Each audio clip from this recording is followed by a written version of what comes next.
About a week ago, I had all the doors off the Jeep. I had the sun cap top on it and was enjoying riding around for a couple of weeks with just, the open air.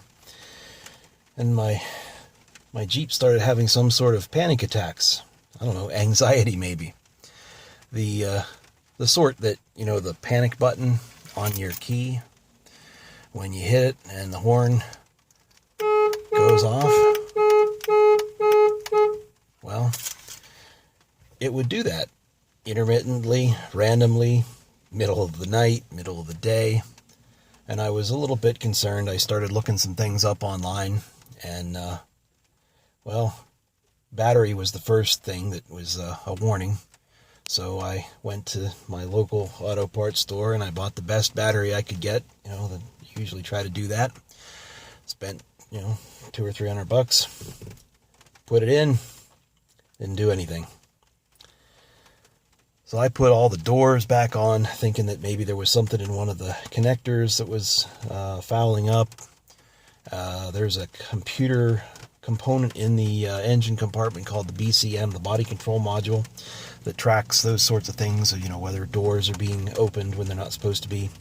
And what's really confusing me was that, I had all the doors off, so I wasn't locking the Jeep. And that's the only way that you can set the alarm, is if you push the lock button and the little light flashes, and that arms the alarm. And I was not arming the alarm, so there was no reason the alarm should have been going off. It seemed like it was just the panic button. So a new battery, I put all the doors and windows back on. I opened all the doors. I checked all the door switches. I went through everything. I went through wiring diagrams, and I just couldn't find it. I disconnected the battery for 24 hours and put the two negative positive lead together to try to short things out and clear the whole system, reset. Still kept doing it. And I had the little green Jeep parked in front of this, and I was putting the rain cover on it, and I had my keys, this EDC of keys, clanging on my belt loop, and the alarm started going off on this black Jeep. And I thought, oh, maybe I bumped the panic button. So I'm pushing the panic button, and it wouldn't stop, and got it to stop. Went back to putting the cover on, got that finished, and seconds later, the damn thing went off again. I come over and I started looking all through this thing. Now, let's go back a few years. I had jumped in the pool and soaked my Jeep key thinking that it was waterproof, and it wasn't. It recovered. I had to put a new battery in it, and it got back to working. And then that was my everyday key that I took all the time. And from pushing the buttons, it had finally just worn out. The little metal contacts inside just had enough. And, it failed. Like the piece came apart.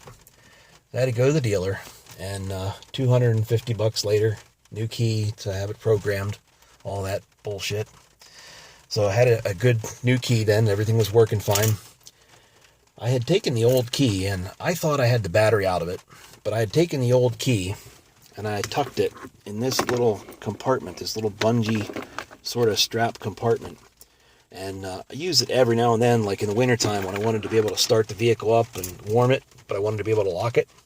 So I would put that old key in the ignition, turn it on, and then I could get out and lock the doors with the other key, the fob, and that would be fine. Well, if you can see, it's a little dark.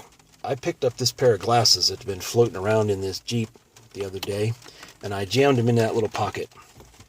I jammed them up against that key, just enough against the panic button that it wasn't always working, but intermittently it would get enough of a signal, or the battery still had enough juice, that it would send out the panic signal and set off the damn panic alarm in the Jeep. So I took that key out, I took the battery out of it, and it's sitting in the garage now, and it hasn't done it since then. Talk about, the old troubleshooting, keep it simple, stupid. Well, I just kept it stupid. My Jeep tale of woe. Thanks for watching.